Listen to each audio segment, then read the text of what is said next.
Hello, ഇന്ന് നമ്മൾ നോക്കാൻ പോകുന്നത് ഈ വരുന്ന ഓണക്കാലത്ത് തിയേറ്ററുകളിൽ എത്താൻ പോകുന്ന ചിത്രങ്ങൾ ഏതൊക്കെയെന്ന്. വീഡിയോയിലേക്ക് വരുമ്പോൾ വീഡിയോ ലൈക്ക് ചെയ്യുക, ചാനൽ സബ്സ്ക്രൈബ് ചെയ്യുക.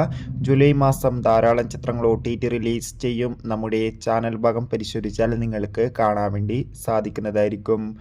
മോഹൻലാൽ, മാളവിക മോഹൻ എന്നൊക്കെ പ്രധാന കഥാപാത്രങ്ങളായെത്തി സത്യനന്ദിക്കാടിൻ്റെ സംവിധാനത്തിൽ പുറത്തുവരുന്ന ചിത്രമാണ് ഹൃദയപൂർവ്വം. ചിത്രം ഓഗസ്റ്റ് 28 തിയേറ്ററുകളിലെത്തുമെന്ന് കൺഫേം ആയിട്ടുണ്ട്. ചിത്രത്തിൻ്റെ റിലീസിനായി നമുക്ക് കാത്തിരിക്കാം. നെസ്ലിൻ, കല്യാണി പ്രിയദർശൻ എന്നൊക്കെ പ്രധാന കഥാപാത്രങ്ങളായെത്തുന്ന ചിത്രമാണ് ലോക. ചിത്രം ഈ വരുന്ന ഓഗസ്റ്റ് 28 റിലീസിനെത്തുക. ഫഹദ് നായകനെത്തി വരാൻ പോകുന്ന ചിത്രമാണ് ഓടും കുതിര ചാടും കുതിര. ചിത്രം ഈ വരുന്ന സെപ്റ്റംബർ 4 ഓണം സ്പെഷ്യലായി തിയേറ്ററുകളിൽ എത്തുമെന്നാണ് റിപ്പോർട്ടുകൾ സൂചിപ്പിക്കുന്നത്. ഷൈം നിഗം നായകനെത്തി വരാൻ പോകുന്ന ചിത്രമാണ് ബൾട്ടി. ചിത്രം ഓഗസ്റ്റ് 29 അല്ലെങ്കിൽ സെപ്റ്റംബർ 5 ആയിരിക്കും തിയേറ്ററുകളിലെത്തുക. മേനെ പ്യാർ കിയ എന്ന മലയാള ചിത്രം ഈ വരുന്ന സെപ്റ്റംബർ 5 തിയേറ്ററുകളിലെത്തുമെന്നാണ് റിപ്പോർട്ടുകൾ സൂചിപ്പിക്കുന്നത്. ശിവകാർത്തികൻ നായകനെത്തി വരാൻ പോകുന്ന ചിത്രമാണ് മദ്രാസി.